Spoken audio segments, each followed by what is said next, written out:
Right. तो आज हम लोग फिर से एक बार जुड़े हैं।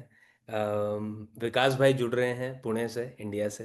रवि भाई स्पेन बार्सिलोना से हैं और मैं इस समय बैठा हूँ Philadelphia, United states of America में। इस दुनिया के तीन हिस्सों से हम तीन लोग जुड़े हैं एक बड़ी ही संवेदनशील मुद्दे पर डिस्कशन करने के लिए आज। मुद्दा कुछ ऐसा है कि देश में हो क्या रहा है कि जो नंबर ऑफ सुसाइड्स हैं, है ना, स्पेशली जो पीएचडी स्टूडेंट्स हैं उनके बीच जो सुसाइड्स हैं वो धीरे धीरे धीरे धीरे करके बढ़ते जा रहे हैं। और ऑब्वियसली अभी तक हुआ क्या है कि अभी तक जो रिपोर्टेड सुसाइड्स हैं हम उन्हीं के बारे में जानते हैं, और हम रिपोर्टेड सुसाइड्स इन इन बिगर इंस्टीट्यूशंस, आईआईटीज, एनआईटीज, इनके बारे में जानते हैं। तो नंबर ऑब्वियसली अभी क्लियर उतना है नहीं। कोई कहता है कि 10 हुए हैं पिछले एक साल में पीएचडीज के बीच में, या कोई 15 बोलता है, कोई 20 बोलता है। एंड आई थिंक इसी के पीछे एक चर्चा करना बहुत ज़्यादा ज़रूरी है कि ये जो सुसाइड्स हैं ये क्यों हो रहे हैं। और ये सुसाइड्स, इनमें अगर मतलब सुसाइड अगर देखा जाए तो एक तरीके के तीन मतलब कुछ अलग अलग लेवल्स हैं। तो सुसाइड जो है वो एक अंत का लेवल है। उस अंत के लेवल तक पहुंचने के लिए, उस अंत के एस्केलेशन तक पहुंचने के लिए क्या क्या स्टेजेस होती होंगी, किसी को भी किस किस चीज़ से गुजरना होता होगा, वो थोड़ा सा डिस्कस करते हैं। और कैसे हम लोग कंट्रीब्यूट कर सकते हैं as peers, as institution, as supervisor, हम कैसे कंट्रीब्यूट कर सकते हैं। तो उसके ऊपर एक छोटा सा हम एक डिस्कशन करेंगे। और इसी को लेके एक छोटी सी कविता, दुष्यंत कुमार ने एक बड़ी शानदार कविता लिखी है, मेरी कुंठा। मेरी कुंठा रेशम के कीड़ों सी, ताने बाने बुनती, तड़प तड़प कर बाहर आने को सिर धुनती, स्वर से, शब्दों से, भावों से और वीणा से कहती सुनती, गर्भवती है मेरी कुंठा, कुंवारी कुंती। बाहर आने दूं तो लोक लाज मर्यादा, भीतर रहने दूं तो घुटन सहन से ज्यादा, मेरा यह व्यक्तित्व सिमटने पर आमादा। न जाने कितने ही लोग, हमारे जो फेलो पीयर्स, पीएचडीज हैं, पोस्ट डॉक्स हैं, वो इस तरीके की कुंठा से रोज गुजरते होंगे। उनके पास सपोर्ट है, नहीं है, क्या है। आई थिंक उसके ऊपर आज हम एक डिस्कशन करते हैं। विकास भाई, आप बताइए क्या है, क्या चल रहा है इंडिया में, कैसा सब है। तो सबसे पहले मैं इस बात पे आपका ध्यान आकर्षित करना चाहूंगा कि 2019 एक बहुत बुरा साल था। Hmm. Before Covid continuation up to the 2020। तो उस ईयर लगभग 37 रिसर्च स्कॉलर्स ने इंडिया में सुसाइड किया था, और तब से ये नंबर जो है वो हम्म। लगभग 20s में रहता है। इस साल अगर आप 2025 की बात करेंगे तो लगभग 11 सुसाइड इस साल हो चुके हैं। आईआईटी कानपुर पिछले साल टॉप किया इन्होंने 2023-24 में। इनके हम्म। 5 रिसर्च स्कॉलर्स ने सुसाइड किया। तो ये मैं खाली इंस्टीट्यूट ऑफ नेशनल इंपॉर्टेंस की बात कर रहा हूँ, टॉप मोस्ट प्रीमियर इंस्टीट्यूशन की बात कर रहा हूँ कि इतना समस्या गंभीर है। और कई कंट्रीब्यूटिंग फैक्टर हैं इसमें। तो उसमें अगर हम डिटेल में जाएंगे तो हमें अलग अलग चीज़ें देखने को मिलती हैं। तो ये एक ब्रॉडर प्रोस्पेक्टिव है, बहुत ही चिंताजनक प्रोस्पेक्टिव है। और ना सिर्फ मैं कहूँगा पीएचडी में, बल्कि स्ट्रेस लेवल अभी आप देखें कि अदर कोर्सेज में भी स्ट्रेस लेवल काफ़ी हाई है। पेरेंट्स की एक्सपेक्टेशन, सोशल प्रेशर और भी कई सारी चीज़ें हैं। बच्चों को हम देख रहे हैं कोटा वगैरह में, जो आईआईटी की कोचिंग वगैरह, बहुत अर्ली एज में बच्चों में बहुत ज़्यादा हम प्रेशर बिल्ड कर रहे हैं एज एन सोसाइटी। तो ये काफी गंभीर चीजें हैं, मुझे लगता है। Quote hmm. And soul. हम as a to be like, क्योंकि आप एज एन ओवरऑल बता रहे हो, तो मैं एक एनसीआरबी का डेटा है। जी। 2021 में एनसीआरबी रिपोर्ट ये कर रहा है, ये न्यूज़ करियर 360 का डेटा है कि हम्म। 2021 में 13,000 स्टूडेंट सुसाइड हुए हैं देश में, जो हाँ। कि 2020 में 12,526 थे और 2018 में 10,159। हम्म। राइट। तो हम्म। जो प्रेशर जो आप बता रहे हो वो बढ़ ही रहा है। हम्म। राइट।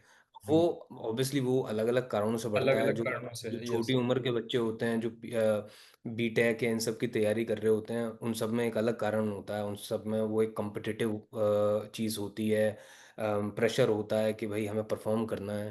मास्टर्स पीएचडी में आई एम अज्यूमिंग कि वो कुछ और बिल्कुल अलग ही कानून। मैच्योरिटी काफ़ी आ जाती है, और हम्म ज़्यादातर जो इश्यूज हैं वो नैरो हम्म डाउन किए जा सकते हैं। स्पेसिफिक इश्यूज आ जाते हैं जब हम्म हम मास्टर्स या पर्टिकुलरली जब हम पीएचडी की बात करते हैं, तो कुछ एक डायनेमिक्स है, मतलब वो ज़्यादा रोल प्ले करती हैं।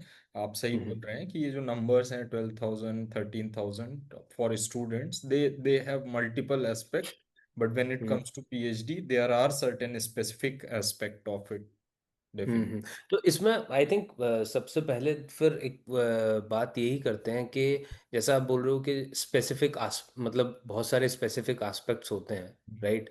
तो मैं सबसे पहले ये जानना चाहता हूँ कि जैसे मान लीजिए कि and it's just a hypothetical कि मान लीजिए कोई बच्चा है पीएचडी का किसी एक पर्टिकुलर इंस्टीट्यूट में।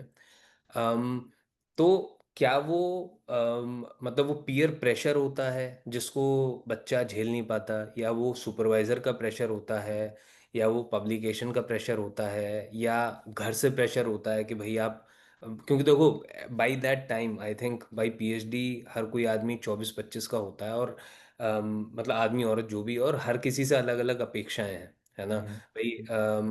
शादी की अपेक्षाएं हैं, घर पैसे भेजने की अपेक्षाएं हैं। क्या उस तरीके के प्रेशर भी होते हैं पीएचडी बिल्कुल के दौरान? बिल्कुल, यही जो आपने तीन चार प्रेशर मेंशन किए ना मृत्युंजय भाई, मुझे लगता है हम्म यही मेन डोमिनेटिंग फैक्टर हो जाते हैं। तो उसमें हम्म सबसे पहले तो हो गया जैसे एकेडमिक प्रेशर, एकेडमिक हम्म सक्सेस के लिए, है ना। एकेडमिक प्रेशर में कई चीज़ें आती हैं कि रिसर्च का पाथ क्लियर नहीं है, आपने कुछ और एक्सपेक्टेशन किया, जब आप रिसर्च में लैंड हो रहे हैं तो आपको समझ ही नहीं हम्म आ रहा है कि एक अलग ही दुनिया में आ गए। अब क्या होता है हम्म कि अगर आपके पीयर प्रोग्रेस कर रहे हैं तो अचानक आप एक शेल में चले जाते हैं, लो हम्म कॉन्फिडेंस लो मॉरल के सेल में चले जाते हैं, तो वो एक तरीके का एकेडमिक प्रेशर है। सबसे हम्म कठिन और सबसे ज्यादा जो मुझे कहना चाहिए तो वो होता है सुपरवाइजर और स्टूडेंट का रिलेशनशिप। ये एक बहुत ही क्रिटिकल डायनेमिक्स है, क्योंकि हम्म सुपरवाइजर कई बार फ्रेंड हो सकता है आपका, और कई हम्म बार अगर सुपरवाइजर की एक्सपेक्टेशन अनरियलिस्टिक है, उसने अपनी एक्सपेक्टेशन को पर्टिकुलर स्टूडेंट के हिसाब से ट्यून नहीं किया है, तो वो अननेसेसरीली बर्डन उन पे डाल सकते हैं। और हम्म कई बार स्टूडेंट जब एक्सप्रेस करते हैं तो उस एक्सप्रेस को ज्यादातर इंडिया में ऑफेंस की तरह देखा जाता है ना। तो हम्म वो हम्म इवन स्ट्रोंगर कम बैक करते हैं। तो हम्म स्टूडेंट और टीचर का डायनेमिक्स बहुत, और दूसरी बात क्या है कि कई क्वालिफाइड साइंटिस्ट भी जो साइंस बहुत अच्छा करते हैं, वो हम्म उनका जो साइकोलॉजिकल हैंडलिंग है स्टूडेंट का, वो उसके लिए हम्म इंडिया में ट्रेनिंग या उस तरीके ट्रेन का नहीं कोई है। गाइडेंस नहीं है। तो वो कई बार हम्म हार्श होते हैं। उनका अपना हम्म पर्सपेक्टिव होता है ज्यादा आउटपुट निकालने का, but you can not keep all similar kind of expectation with all the student, right. Student hmm student में बहुत फर्क होता है। फाइनेंशियल इनसिक्योरिटी जहाँ फैमिली का रोल आता है, तो हम्म आप जानते हो डिसबर्समेंट का इशू है। और हम्म एक एज हो जाती है लगभग 24, तो आपने काफी कम बोला। मुझे हम्म लगता है कि जो मेन पीएचडी 25 साल से लेके 35 साल की उम्र तक, मतलब हम्म अक्रॉस द बोर्ड आपको पीएचडी स्टूडेंट इस रेंज में मिलते हैं। तो जल्दी हम्म ही कई जगह इंडिया में मतलब सेटल डाउन होने का प्रेशर होता है। आप तब तक हम्म सेटल डाउन नहीं हो सकते जब तक कि आपकी फाइनेंशियल बैकिंग अच्छी नहीं हो। तो एक सिक्योर फाइनेंशियल बैकिंग का प्रेशर होता है, ये प्रेशर फैमिली से भी होता है, कोई हम्म रिलेशनशिप में है तो उनके पार्टनर से होता है इस तरीके का प्रेशर, है ना। और हम्म ये रिलेशनशिप के डायनेमिक्स भी, वो एज ऐसी होती है कि कई बार उस एज पे इस तरीके का प्रेशर आता है। और इंस्टीट्यूशनल इन्वायरमेंट मुझे लगता है कि बहुत फर्क डालता है कि एक पर्टिकुलर इंस्टीट्यूशन में एवेन्यूज क्या हैं। स्पोर्ट्स में अगर आप एक्टिव हो, आपके पास थोड़ा हम्म और चीजें इन्वॉल्व होने के लिए, गैदरिंग पोएम्स, आपकी एक हम्म कम्युनिटी बिल्ड कर पा रहे हो पीयर्स के बीच में, तो आपको हम्म मतलब वेंट आउट करने के लिए कुछ भी आपके अंदर भरा पड़ा है तो मल्टीपल प्लेटफॉर्म्स मिलते हैं। बट जिन हम्म इंस्टीट्यूशन में आप आइसोलेशन में चले जाते हो कि जहाँ सिर्फ काम का बात हो रहा है, और ज्यादातर लोग शो ऑफ या आपके पीयर्स भी उसी डायरेक्शन में हैं, और आपको वो स्पेस नहीं मिल पाता है, तो फिर एक हम्म काफी कठिन मेंटल चैन, या जो आपने अभी कुंठा वाली बात कही कि एक मानसिक हम्म कुंठा में चले जाते हैं।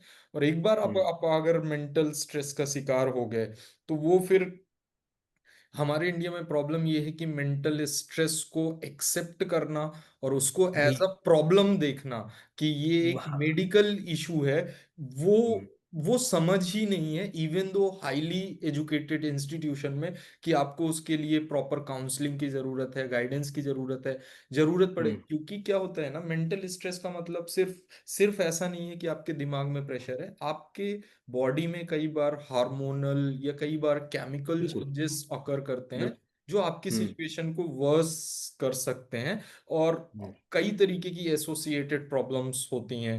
तो हम्म। ये सारी चीजें हैं, और इन सब के ऊपर टॉप में क्या है, कैरियर अनसर्टेनिटी, कि hmm. As being a PhD is not a guarantee to your success. तो एब्सोल्युटली। आप बहुत हार्ड वर्क करते हो, पब्लिकेशन के लिए बहुत ट्राई करते हो, बट इवन दो आपकी वो पब्लिकेशन की सक्सेस जो होती है ना, वो बहुत ही शॉर्ट लिव्ड होती है, कि आप 10 15 दिन 20 दिन खुशी मन, but what is the next step? Then you have to secure the postdoc. Postdoc करने हम्म। के बाद भी 1 साल में वो सर्किल खत्म हो जाता है, then you have to next secure next postdoc. या इस हम्म। तरीके की इंडियन जो इंडस्ट्रीज है वो रिसर्च को इतना वेटेज अभी भी नहीं दे रहे हैं। धीरे धीरे पिछले 2 3 सालों में माहौल चेंज हो रहा है, बट स्टिल। और हम्म। रही बात प्राइवेट गवर्नमेंट सेगमेंट में, तो नंबर ऑफ जॉब बहुत कम है, तो तो ये कम है। पूरे सो डायनेमिक्स हैं, ये मिला। मैं जी हाँ हाँ हाँ हाँ हाँ, तो मैं सॉरी, मैं आपको थोड़ा सा और पीछे, आई थिंक जी। आपने क्या किया है कि आपने काफी सारा, आई थिंक हमने कवर कर ही दिया है कि भाई ये चीजें हैं, right. But I want to maybe go a little deeper into ये जो आपने एक बात कही, अनरियलिस्टिक एक्सपेक्टेशन वाली, राइट। correct, तो मैं ये जानना चाहता हूँ, एंड अगेन लाइक आप अपने अगर पर्सनल एक्सपीरियंसेस, भाई आपके किसी दोस्त ने उस तरीके का एक्सपीरियंस जिया हो, या रवि भाई अगर आपके किसी दोस्त ने ऐसा एक्सपीरियंस जिया हो, या अगर आप लोगों का खुद का कोई ऐसा एक्सपीरियंस रहा हो, राइट। तो ये अनरियलिस्टिक एक्सपेक्टेशन क्या चीज़ है ना, और correct. ये किस चिड़िया का नाम है, और ये जो अनरियलिस्टिक एक्सपेक्टेशन है ये आपके दिमाग के साथ मतलब कैसे खेलती है, राइट। इसके बारे में अगर आप लोग दोनों में से कोई भी पहले, अगर रवि भाई आप जाना चाहो, you can talk about it, और उसके बाद फिर विकास भाई आप बता सकते हैं। हाँ। ठीक है। जैसे मैं कुछ अपने पर्सनल एक्सपीरियंस शेयर करता हूँ। जब मैं पीएचडी कर रहा था उस टाइम पे, तो अनरियलिस्टिक एक्सपेक्टेशन क्या होता है कि जब आप अपने साथ वालों को या फिर लाइक जो बैचमेट हैं उनको देखते हो कि हर किसी का पीएचडी या फिर प्री सिनॉप्सिस ऊपर नीचे हो रहा है, लाइक आप सेम सेम बैच में हो, आपका कोई दोस्त है उसका पहले पहले कंप्लीट हो रहा है, या फिर आपके साथ वाले सब लोग कंप्लीट करके जाने जाने लग रहे हैं और आप बहुत पीछे रह गए हो, तब तब हम्म। आपके ऊपर एक बहुत ही सोसाइटल प्रेशर क्रिएट होता है कि अरे ये हम्म। चला जाएगा, इसका तो हो गया, हमारा क्या हम्म। होगा। और वहाँ पे जो जूनियर्स होते हैं वो भी कहीं ना कहीं मतलब कि उनको तो पता नहीं है, वो बहुत नए आए हैं, तो उनको हम्म। रियल रियल पीएचडी का फीलिंग क्या होता है उनको, वो अनअवेयर है उसके बाद उसके लिए। तो समहाउ हम्म। लाइक वहाँ पे जो जो एक छोटा सोसाइटी है वो भी आपके ऊपर प्रेशर क्रिएट करता है कि आप क्या कर रहे हो, आप कहाँ लाई कर रहे हो, आप कहाँ लैग हम्म। कर रहे हो, आपका क्यों नहीं हो रहा है। तो इन सब चीजों की वजह से बच्चा एक बहुत ही साइकोलॉजिकल प्रॉब्लम में चला जाता है। अब मुझे हम्म। मतलब मैंने क्या देखा है यूरोप में, यहाँ पे एक साइकोलॉजिकल सपोर्ट के लिए एक टीम होती है। मतलब आप जब भी एक हम्म। कंपनी में काम कर रहे हो या फिर किसी ऑर्गेनाइजेशन में काम कर रहे हो, तो वहाँ पे हम्म। मतलब कि एक सपोर्ट के लिए आपको एक अलग से प्रोवाइड किया गया है, जो कि अननोन रहेगा, कोई भी नहीं जानेगा कि आप वहाँ पे जाके विजिट भी किए हो। ये पूरा हम्म। कॉन्फिडेंशियल रखा जाता है, जहाँ पे आप हम्म। जाके आप अपनी चीज़ों को व्यक्त कर सकते हो और वो आपको सजेस्ट करेंगे कि आपको क्या करना चाहिए। ये चीज़ इंडिया में हम्म। समहाउ लैक करता है बड़े-बड़े इंस्टीट्यूशन में भी। तो हमें हम्म। मुझे लगता है कि बड़े-बड़े इंस्टीट्यूशन में इस तरह का एक साइकोलॉजिकल सपोर्ट के लिए एक टीम होना चाहिए, जहाँ पे सारी चीज़ें कॉन्फिडेंशियल रखनी चाहिए, कहीं से कोई हम्म। भी चीज़ लीक ना होगी, और बच्चों को सपोर्ट मिलना चाहिए लाइक एनी एकेडमिक में, मतलब जैसे पीएचडी हो गया, एमटेक हो गया, या फिर इंजीनियरिंग में भी हो गया इस तरीके का। तो तो वही लाइक जो हाँ, तो इसमें जैसे आई थिंक पब आप इसमें हुँ, जो अनरियलिस्टिक एक्सपेक्टेशन है, राइट, अनरियलिस्टिक हुँ, एक्सपेक्टेशन तीन तरीके की आपने बताई। एक, जो हुँ, आपका वो माइक्रोकॉज्म है जहां पर आपके सीनियर्स हैं, हाँ, जूनियर्स हैं, आपके बैचमेट्स हैं, हाँ, है जूनियर ना, सर, यस, उनकी यस, एक ग्रुप है। अनरियलिस्टिक एक्सपेक्टेशन है आपसे कि अरे यार आप कुछ या क्यों नहीं, है ना। क्यों नहीं एक कर रहे? हाँ, अनरियलिस्टिक हाँ, एक्सपेक्टेशन मुझे लगता है कि आपने बताया कि आपकी खुद से भी है खुद ना, कि खुद अरे से भी है, सामने वाले ने एग्ज़ैक्टली, कर लिया, हम क्यों नहीं कर कर लिया, पा रहे, हम क्यों राइट। नहीं कर पा रहे? यस और यस यस। मेरे ख्याल फिर जो तीसरी अनरियलिस्टिक एक्सपेक्टेशन है जिसके बारे में मेरे वही है कि अब वो होती है नहीं होती है क्या होती है वो तो वही जाने, वो होती है सुपरवाइजर से। राइट, कि भाई यस ये या अगेन लाइक कि आपको, और जो मैं समझ पाया हूँ unrealistic expectation from supervisor could be के यार हमारा ऑब्जेक्टिव एक्स है और हमें उसका एक डायरेक्शन जो मिलना चाहिए वो हमें डायरेक्शन नहीं मिल रहा, जो रिसोर्सेज हमारे पास होने चाहिए वो हमारे पास रिसोर्सेज नहीं है, जो टाइम पीरियड उस ऑब्जेक्टिव को रीच करने के लिए मिलना चाहिए वो हमारे पास टाइम पीरियड भी नहीं है। But there is this constant nagging, there is this constant like के यार अरे तुमसे नहीं हो पा रहा, अरे तुम में यस कमी है, यस तुम में खराबी है। I yes am yes assuming yes yes these are yes. the three different unrealistic expectations that you were talking about, और जो solutions आप अभी बता रहे हो उसके ऊपर आई थिंक आगे हम थोड़ा और चर्चा करेंगे। विकास भाई थोड़ा हाँ अनरियलिस्टिक एक्सपेक्टेशन के बारे में आप बताओ। और बिल्कुल एब्सोल्युटली जो पॉइंट आपने मेंशन किया ना कि हाँ एक, हाँ। जैसे मैं एक और उदाहरण देता हूँ आपको कि मान लीजिए कि एक बच्चा है जो काफी ब्रिलियंट है और वो पर्टिकुलर लेट से कि साइंस करके आया है, अच्छा साइंस करके आया है, उसने बहुत अच्छे मार्क्स गेन किए हैं। मान लीजिए कि वो ऑर्गेनिक केमिस्ट्री का स्टूडेंट है और हम्म उसने अपना एमएससी वगैरह में अच्छे मार्क्स स्कोर किए, हम्म एनईटी में उसने अच्छे मार्क्स स्कोर किए और एक मटेरियल साइंस की लैब में वो लैंड अप कर जाता है ना। अब मटेरियल हम्म साइंस की लैब में टीचर का एक मतलब किसी भी साइंटिस्ट का एक वेल सेट पैटर्न है कि वो फर्स्ट ईयर में स्टूडेंट से उतना ज्यादा कम्युनिकेट लेट से नहीं करता है। वो थोड़ा सा स्पेस देता है कि भाई तुम अपना कोर्स वर्क वगैरह खत्म करो, अपना एक प्रोजेक्ट डिफाइन करो और प्रोजेक्ट को आगे लेके आओ। अब हम्म लेट से कोई बच्चा वो प्रोजेक्ट लेके पहुंचता है तो उस समय जो दूसरे बच्चों का प्रोजेक्ट है वो हम्म टीचर को काफी पसंद आता है और एक पर्टिकुलर बच्चे के प्रोजेक्ट उसे लगता है कि ये बच्चा लैग कर रहा है, तो वो लैग, हम्म वो जो लैगिंग है तो वो उसकी हम्म एक्सपेक्टेशन पे खरी नहीं उतरी। तो उस हम्म कंडीशन में वो क्या है, बैशिंग चालू कर देता है फ्रॉम द डे वन कि मैंने तो तुमसे कुछ और एक्सपेक्ट किया था और तुम ये तो इस तरीके से तुम पीएचडी नहीं कर पाओगे, बेहतर है कि तुम अभी गाइड चेंज कर लो, है ना। तो हाँ एकदम स्टार्टिंग में ही वो बॉम्बशेल गिरा देता है। और जब कभी किसी स्टूडेंट के साथ कैरियर, उसकी पूरी उम्मीदें, मतलब समझ रहे हो ना आप, पूरी एनर्जी लेके उसने पूरी ताकत लगा के एक लैब सेलेक्ट की एंड ही और she is willing to do something wonderful in research, और जब गाइड से इस तरीके का पहला इनकाउंटर होता है तो फिर उसकी जर्नी काफी बोझिल हो जाती है। इवन दो वो बहुत कोप अप करके चीजें सीखने की कोशिश करते हैं, क्योंकि हो सकता है कि जो लैब जिस फील्ड में काम कर रही है उस फील्ड की रिक्वायरमेंट हो सकता है कि फिजिकल केमिस्ट्री या अदर हम्म थोड़ा मैथमेटिकल बैकग्राउंड की ज्यादा रिक्वायरमेंट हो, बट ऑर्गेनिक बैकग्राउंड होने की वजह से वो गैप क्रिएट, या लैंग्वेज बैरियर कई बार होता है। क्या होता है कि हम्म आपका एकेडमिया लैंग्वेज के बैरियर को, किसी का रिटन स्किल काफी बेहतर हो सकता है कि वो एग्जाम को पास करने के लिए बढ़िया इंग्लिश लिख के आते हैं, या कई बार कोई लोग रीजनल अपने लैंग्वेज में अगर उन्होंने अपना ग्रेजुएशन या पोस्ट ग्रेजुएशन किया है तो उनकी इंग्लिश प्रोफिशिएंसी चैलेंजिंग हो सकती है। But guide is expecting you to be very good in English from starting point of view. वो इसके लिए सपोर्ट सिस्टम प्रोवाइड कराने की बजाय क्या करते हैं कि वो आपको इंफीरियोरिटी कॉम्प्लेक्स क्रिटिसाइज। में डालने लगते हैं। और ये हाँ नहीं तरीके की जो एक्सपेक्टेशन है कि गाइड हम्म जो है वो प्रॉब्लम को डीप क्रिटिक। बिगिन करने की बजाय, वो क्योंकि बाकी लोग अच्छा कर पा रहे हैं तो they are thinking that the it is the norms that every should student should at least be doing this. So this become unrealistic because you are not talking what is realistic for the particular candidate. So इस तरीके से जो आपने exactly. बोला कि भाई ये project goal decide किया, अभी तुम्हारे पास पर्टिकुलर सिस्टम डाउन है, वो इंस्ट्रूमेंट काम कर नहीं रहा है, तुम्हारा 6 महीने का टाइम है कि कोई एक इंजीनियर आएगा उसको सर्विस करेगा वो करेगा, but instead of tracking all those progress you are pushing one particular student to conduct all these things and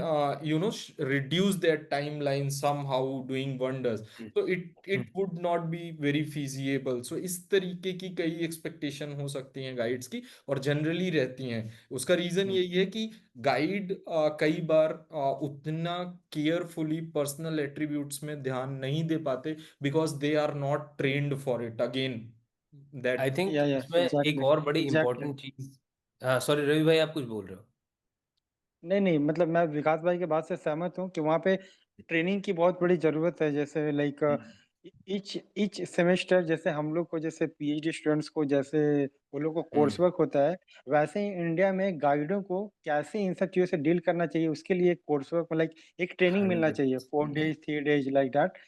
क्योंकि उनको वो उनको और रियलाइज आई थिंक करवाए कि ये भी बहुत इम्पोर्टेंट है, ये बहुत ही हाँ, ये इम्पोर्टेंट है। और ये आई थिंक ये हम है ना, हम लोग काफी जैसे बातचीत भी करते हैं तो हम हमेशा हमारी बात अटक जाती है कि पीएचडीज को एआई की ट्रेनिंग करो, पीएचडीज को कोर्स वर्क करो, पीएचडीज को मेंटल हेल्थ का सपोर्ट दो। बट आई थिंक ये एक बहुत इंपॉर्टेंट बात आप दोनों ने कही है कि जो गाइड्स हैं भाई, उन गाइड की भी तो आप अब ठीक है, अब वो गाइड जिस सिस्टम से आया है वो तो वही सिस्टम बनाएगा ना आगे।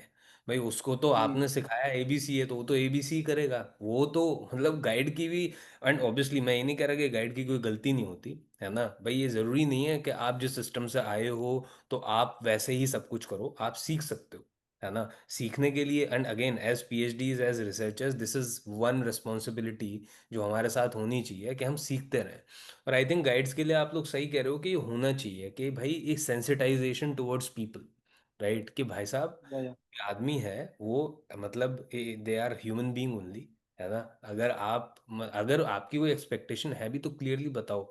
और आई थिंक विकास भाई जो आप बोल रहे थे कि फर्स्ट ईयर में या शुरुआत में कोई आया है और ये सारे बैरियर्स हैं, आई एम अज्यूमिंग कि फर्स्ट ईयर में तो चलो ठीक है, कोई आया they have an option to change और ये सारे काम हो सकते हैं, लेकिन नहीं, अज्यूम आसान कीजिए कि नहीं है, मतलब हमारे सिस्टम अलाउ, वो एनिमिटी पे आ हाँ, जाता है सीधा, अगर नहीं किसी मैं बोल रहा हूँ student कि एक चलो मान लो 2% चेंज भी हो गया, ने। एनुमिनिटी हो गई, लेकिन इमेजिन कि कोई बच्चा जो सेकंड ईयर में है, जो थर्ड ईयर में है, जो यस, वहाँ, क्योंकि आपको नहीं पता ना कि आपकी क्या प्रॉब्लम है, आपको पता लगा कि सेकंड ईयर में जाके आपको पता लग रहा है कि अरे तभी यार ये पता तो लगता है। एंग्जाइटी। यही मृत्युंजय भाई, फर्स्ट ईयर में तो गाइड से इंटरेक्शन ही नहीं होता। अब हम्म, सेकेंड ईयर थर्ड ईयर में ही वो इंटरेक्शन टेक प्लेस करता है, मैं वही कह रहा हूँ। और जैसे ही वो इंटरेक्शन टेक प्लेस करता है तो गाइड बम शेल ड्रॉप करता है।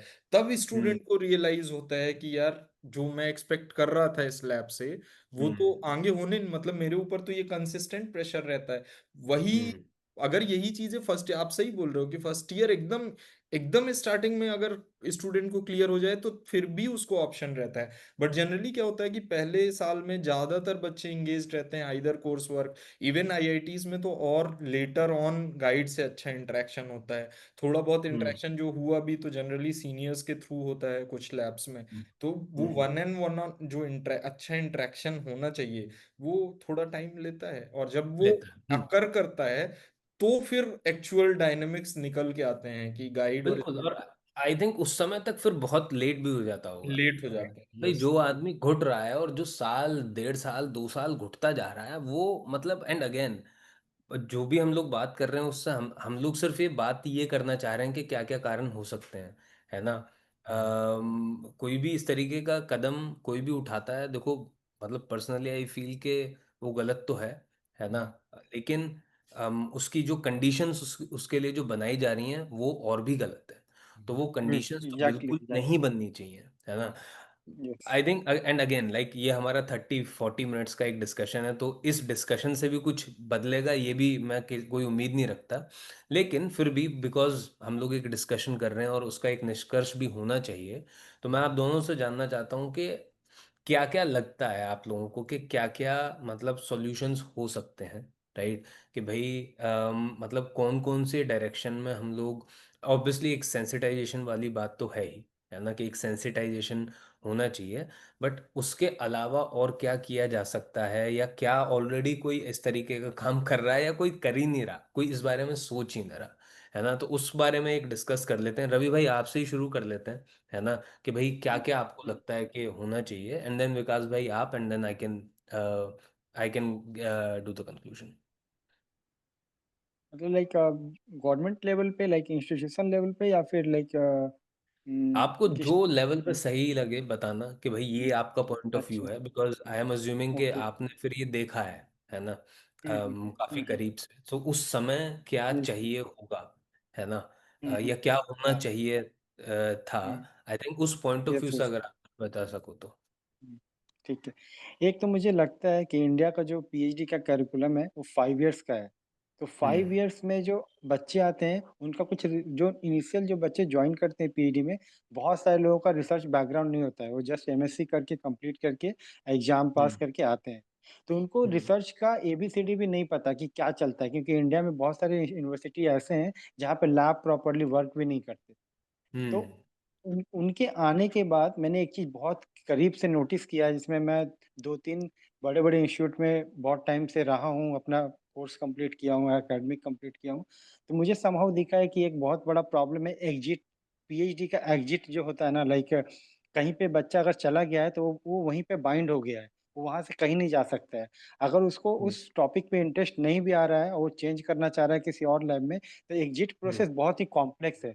कॉम्प्लेक्स हम्म है, मतलब कि लोगों के बीच में भी इतनी सारी पॉलिटिक्स है वहाँ पे कि लोग बहुत ईगो पे ले लेते हैं कि मेरे लैब से बच्चा कैसे जा सकता है, या किसी और को हम्म मैं ज्वाइन, किसी और के पास जाके ज्वाइन नहीं करने दूंगा।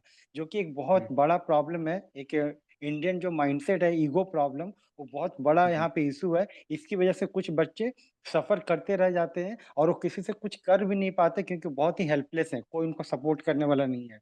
तो एक नहीं तो एक प्रॉपर एग्जिट प्रोसेस होना चाहिए, और वहाँ के साइंटिस्टों को भी समझना चाहिए कि this is very normal. Like ठीक है, कोई बच्चा आया है, उसको नॉलेज नहीं था, उसने ज्वाइन किया, and now if they like he और सी वांट्स टू लीव और change change their topic, then let them join hmm another lab, let them proceed their like their research career। तो वो एक हम्म बहुत यहाँ पे एक बहुत फ्लेक्सिबिलिटी होना चाहिए वहाँ के डायरेक्टर डायरेक्टर के थ्रू, कि ताकि बच्चे को कोई मेंटल स्ट्रेस ना आए। एक तो मुझे ये नहीं। लगता है। हम्म और फिर सेकंड चीज है कि हर एक यूनिवर्सिटी में या लाइक हर एक रिसर्च इंस्टीट्यूट में, एक जो मैंने बताया स्टार्टिंग में, एक साइकोलॉजिकल सपोर्ट के लिए ऐसा एक सेक्शन होना चाहिए जहाँ पे चीजें सब कुछ कॉन्फिडेंशियल हो, और वो हम्म उस बच्चे, कोई भी बच्चा हो अगर ज्वाइन मतलब आना चाहता हो, ये नंबर है, इस पे पिंग करो, अपना डेट फिक्स हम्म करो और आइए, आप उससे काउंसलिंग लीजिए, बात कीजिए, हम्म और आप क्या कर सकते हैं उसका एक हम्म रिपोर्ट तैयार करके वो उस इंस्टीट्यूट को भेज सकता है, लाइक कि ये बच्चा बहुत ही प्रॉब्लम से गुजर रहा है, ऐसी ऐसी चीजें हम्म हैं, please take care of that person, hmm. इस तरह का। मतलब तो कोई एक तो अगर आपके यहाँ आ रहा है पढ़ने के लिए, हम्म, तो उसको हाँ, ऐसे ट्रीट ना किया जाए कि अब तो अब हम तुम्हारे मालिक हैं। स्लेव। उसको उसको बच्चे उसको एक नौनिहाल की तरह ट्रीट किया जाए कि भाई साहब आप एग्जैक्टली। आइए, आपका ख्याल रखेंगे हम, आप सीखिए, यस यस। आप रिसर्च आप कर रहे हैं। अब ये रिसर्च कोई बाहर तो जा नहीं रही, ये तो देश के लिए हो रहा है काम, है ना। तो आप एग्जैक्टली। आए, आप देश के लिए रिसर्च करें, आप हमारे लिए रिसर्च करें, आप अच्छा काम करें। और ये जो बाकी की यस। चीजें हैं ना, कि ये पैसा टाइम से आया है नहीं आया, आपका एग्जिट प्रोसेस, इसका ख्याल हम रख लेंगे, राइट। तो इस तरीके का आप एग्जैक्टली। कह रहे हैं कि इस तरीके का एक सपोर्ट सिस्टम होना चाहिए, राइट। एग्जैक्टली। एग्जैक्टली। विकास भाई। जी बिल्कुल, मैं इसी पॉइंट से चालू करूंगा। तो बेसिकली हम्म मैं देखता हूँ कि 3 लेयर में मुझे लगता है कि गौर करने की ज़रूरत है। पहली हम्म लेयर है कि जो ये रोल ऑफ इंस्टीट्यूशन, यूनिवर्सिटीज़ या जो हमारी एडमिनिस्ट्रेटिव बॉडी हैं, तो वो क्या कर हम्म सकती हैं। एडमिनिस्ट्रेटिव और फाइनेंशियल सपोर्ट जैसा आपने कहा, एकेडमिक हम्म एनवायरनमेंट इंश्योर कर सकती हैं, जैसे रवि भाई ने कहा कि clear entry, clear course curriculum, clear hmm exit strategy if somebody is not feeling well, mental health and well-being, तो उसके लिए जो हम्म सपोर्ट सिस्टम है, काउंसलिंग सिस्टम है, इसकी हम लोग कई बार इंडिया में बात करते हैं। बहुत ही कम इंस्टीट्यूशन ने इसको एम्प्लॉय भी किया है थर्ड पार्टी हम्म एक्सटर्नल सर्विस के बेसिस पे, बट अभी भी एक मेंटल हेल्थ का सेल हर इंस्टीट्यूशन में होना चाहिए, और उसके लिए ग्रीवियंस रिड्रेसल सिस्टम होना चाहिए, कॉन्फिडेंशियल, एग्जैक्टली। जैसा रवि भाई ने मेंशन किया। तो ये क्या करेगा यस। कि जो एक स्ट्रक्चरल और सिस्टमैटिक सोर्स ऑफ स्ट्रेस है, तो उसको हम्म रिड्यूस करेगा। और जो फियर है बच्चों के मन में कि अगर हम अपनी बात बोलेंगे तो वो प्रॉब्लम होगा, तो उसको रिड्यूस करेगा। और अकाउंटेबिलिटी भी बढ़ाएगा कि अगर किसी पर्टिकुलर टीचर्स के अगेंस्ट ज़्यादातर प्रॉब्लम आती हैं तो then hmm. Administration can take care of them, और they can be issued some notice that you should look after your conduct. So this is the first and foremost primary thing. The second hmm. part goes towards teaching or these lab supervisors.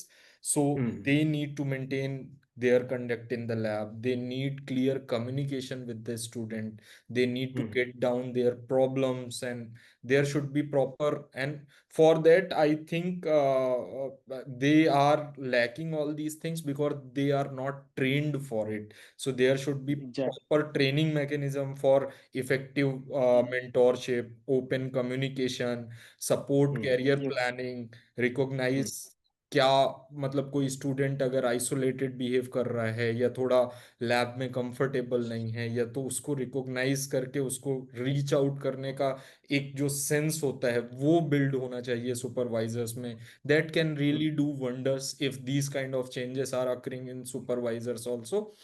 And तीसरा hmm. मुझे लगता है कि peers का बहुत role होता है, जो हमारे सीनियर्स होते हैं, जूनियर्स होते हैं। सीनियर का रोल है कि they make them feel at home in the lab. शुरू में क्या यस। होता है, ज्यादातर सीनियरों का टेंडेंसी होता है कि जब बेटा तुम जब हमारी जगह पे आओगे तब तुमको समझ में आएगा, है ना। सो हम्म। दे, अरे अभी समझा दो ना। हाँ, तो ये इस तरीके के, बट इंस्टेड ऑफ दैट अगर वो सही से उन चीजों को समझाएंगे, खासकर हम्म। एकेडमिक कोलैबोरेशन अगर काम को लेके विद इन द लैब चालू होता है, कोलैबोरेटिव नेचर। ज्यादातर क्या हम्म। होते हैं, हम लोग काम के लिए प्रोटेक्टिव होते हैं, ये भी हम्म। चीज गाइड से आती है ज्यादातर। हम्म। और गाइड ही अदर लैब कोलैबोरेशन को भी प्रिवेंट करते हैं। बट अगर अर्ली एज कोलैबोरेशन में जाते हैं बच्चे, तो क्या होता है कि जल्दी से ही उनके रिसर्च आउटपुट के साइन दिखने लगते हैं। जैसे मैं सीनियर हूँ, मैंने एक अपना पब्लिकेशन कर रखा है, मैं राइटिंग प्रोसेस से जा रहा हूँ, है ना। अब मुझे हम्म। थोड़ा सा लैब एक्सपेरिमेंट के लिए सपोर्ट मिल गया, और फिर मैंने राइटिंग के लिए हेल्प कर दिया, तो मेरा भी हेल्प हो गया। एज वेल एज उस बंदे को क्लियर पाथ समझ में आ गया कि what he is suppose to do with his project. So hmm. मेरी लैब में ये बहुत अच्छा सिस्टम था कि जो भी सीनियर्स थे तो हर सीनियर्स के साथ एक दो बच्चे एसोसिएट हो जाते थे, और जब तक सीनियर्स के पब्लिकेशन आते थे उसके साथ बच्चों के एक दो तो कॉन्फिडेंस लेवल बिल्ट हो गया पहले ही दूसरे साल में पब्लिकेशन आने से। And they are very eager to publish their own work. They know how to go about the process, and then as soon as they are publishing their work, they are getting their juniors to take help from them. So it is a hmm. give and take kind of policy. You get credit for that work, you and seniors get additional help. So this system is very good, and this also creates harmony among the lab people, and this give you a space to talk about your personal things. So once you are academically satisfied, then you become more confident to talk about other issues, whether it is financial or anything else. So इस बिल्कुल। तरीके से मुझे लगता है कि तीन layer पे, एक इंस्टीट्यूशनल लेवल पे या एडमिनिस्ट्रेटिव लेवल पे, जहां सरकार पॉलिसी मेकर्स को इंटरवीन करना चाहिए, सुपरवाइजर्स के लिए एक स्पेसिफिक गाइडेंस सिस्टम होना चाहिए। मुझे लगता है कि एग्जैक्टली। हायरिंग प्रोसेस है उसमें इस तरीके के फिल्टर्स होने चाहिए, इस तरीके के आप देखते हैं कि फॉरेन कंट्रीज में साइकोलॉजिकल टेस्ट बहुत ही आम बात है, बट आपने हम्म। इंडिया में नहीं कभी भी सुना होगा कि you are yes yes. Going psychological. And third is कि बच्चों में वो अवेयरनेस होनी चाहिए through workshop and institutional awareness, कि वो एक दूसरे को कोप अप करें। अल्टीमेटली हम्म। कोई सुसाइड कब करता है, जब उसके पास सारे दरवाजे बंद हैं, मतलब उसकी लैब हम्म। बंद हो तो जाती 10 लोग हैं, वो उनसे अपनी बात नहीं कर पा रहा है, उसके हम्म। परिवार में जो करीबी हैं, उसके माँ बाप भाई बहन, उन सब के पास दरवाजे बंद हो गए हैं, और सिस्टम जो भी है, तो वो सिस्टम के भी दरवाजे बंद हो गए हैं। सिस्टम के हम्म। दरवाजे बंद होना एक बार समझ में आता है, लेकिन अगर आपके आसपास और करीबी लोगों से बात करने के दरवाजे बंद हो गए हैं, तो मुझे लगता हम्म। है कि ये बहुत ही खतरनाक सिचुएशन है। और भारत में ये काफी कॉमन है, जो कि नंबर आप बोल रहे हैं कि 15,000 student across the hierarchy getting suicide, तो इसका मतलब है बिल्कुल। कि उनके आसपास एक भी ऐसा इंसान नहीं है जिससे वो अपनी इस तरीके की प्रॉब्लम को खुल के शेयर कर बिल्कुल सकें। बिल्कुल तो बिल्कुल। कर ये सकते तो सारी बातें। हैं। यस, बिल्कुल आई आई थिंक सो, बहुत शानदार। आई थिंक रवि भाई ये एग्जिट वाला जो था, राइट, जो आपने सजेशन दिया है, बिकॉज आई थिंक नॉर्मली हम लोग सेंसिटाइजेशन एंड ये सारी चीज़ें बहुत, मतलब काफ़ी हम लोगों का आम चर्चा भी है, लेकिन जो आपने एग्जिट प्रोसेस वाली बात करी है, आई थिंक ये एक बड़ी गेम चेंजर चीज़ हो सकती है करेक्ट। अगर किसी भी तरीके से इसको पुश किया जाए। And I feel 100%। ओके, मतलब एक दो पॉइंट मेरे को ये लगता है कि कोई भी इंस्टीट्यूशन, कोई भी स्टेट, नेशनल, कोई भी इंस्टीट्यूशन, कोई भी, वो लोग तब तक कोई काम नहीं करेंगे जब तक वो उनके ओकेआरस में, उनके की रिजल्ट्स में नहीं आएगा। और वो उनके की रिजल्ट में यस, जब भी आएगा जब पॉलिसी वाइज मेंटल हेल्थ और फिजिकल हेल्थ को, जो हमारी रैंकिंग्स आती हैं, ईयरली रैंकिंग्स जो हम करेक्ट। निकालते हैं कंट्री वाइड, आप फिजिकल हेल्थ और मेंटल हेल्थ को जब तक मापदंड नहीं बनाओगे उसके अंदर, तब यस, तक मुझे नहीं लगता यस, कि और जब ये आने लग गया और जब हमें पता लगने लग गया कि ये पर्टिकुलर इंस्टीट्यूशन है जिसमें मेंटल हेल्थ और फिजिकल हेल्थ बहुत खराब है, आई थिंक वो हो सकता है, आई डोंट नो क्या होगा, बट मुझे लगता है एक ये पॉइंट हो सकता है जो हम कर सकते हैं। And then obviously like sensitisation तो मैं हमेशा से मानता हूँ कि भाई कोई भी हो, और सिर्फ ये नहीं, मेंटल हेल्थ फिजिकल हेल्थ के बारे में सेंसिटाइजेशन नहीं, एज अ कंट्री हम लोग बहुत डाइवर्स हैं on the basis of gender and religion and culture. तो वो हर तरीके का सेंसिटाइजेशन होना भी बहुत ज़्यादा ज़रूरी है, ताकि आप इस देश के किसी भी हिस्से से उठकर कहीं भी जाके प्रोफेसर बन सकें, और आप इस देश के किसी भी हिस्से से उठकर किसी और हिस्से में जाकर स्टूडेंट बन सकें, है ना। आप ऑब्वियसली, या आपकी एक अपनी पहचान तो होगी ही, लेकिन कर्म भूमि नाम की एक चीज़ होती है, और उस कर्म भूमि का कल्चर समझना भी बहुत ज़रूरी है। तो मेरे ख्याल से बहुत अच्छा है आज हमारा एक डिस्कशन रहा। आने वाले वक्त में इस तरीके के डिस्कशंस हम करते रहेंगे। कोशिश हमारी यही है कि बातचीत हमारी चलती रहे, as a as a as a peer pressure group हम लोग बात करते रहें। सभी जो हमारे दोस्त लोग हैं, जो हमारे पीएचडीज हैं, पोस्ट डॉक्स हैं, इवन जो गाइड्स हैं, हम उन लोगों की बातों को अपने इस प्लेटफॉर्म पर रखते रहें। और जो लोग भी यहाँ तक आ पाए, हमारी बात सुन पाए हैं, उनका बहुत बहुत धन्यवाद। और जो नहीं आ पाए हैं वो आप अगले वाले में आ जाना, कोई दिक्कत नहीं है। बट थैंक यू विकास भाई, थैंक यू रवि भाई, it was great talking to you and it was really insightful. Thank you, बहुत बहुत शुक्रिया थैंक यू मृत्युंजय मृत्युंजय भाई, भाई। बहुत बहुत धन्यवाद। Thank you.